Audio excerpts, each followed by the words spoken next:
Siguro may nagawa ako mabuti sa mundo kasi biniyayaan ako ng Diyos ng kaibigan eh.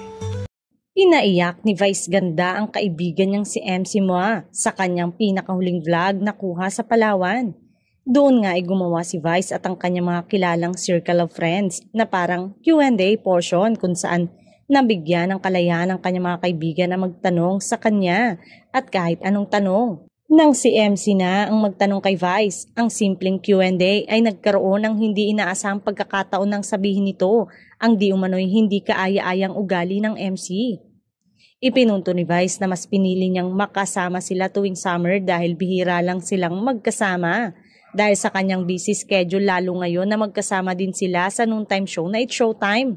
Ayon kay Vice, ini siya kay MC dahil umano'y hindi ka marunong makisama. Pag may rampa kayo, kayong grupo, anong nararamdaman nyo yung kasama nyo papasok sa kwarto tapos lalabas kung kailan niya, bet, tapos aantayin natin siya, di ba? May gagawin kayo tapos papasok na naman siya sa kwarto tapos aantayin mo na naman siya kasi hindi mo alam kung kailan siya lalabas, di ba? Nakakabuisit. Hindi fair ba yung ginagawa mo sa mga kasama mo? Dagdag ni Vice. Nagkaroon man ng iyakan ay nilinaw ni Vice na normal sa kanilang magkakaibigan ng ganon.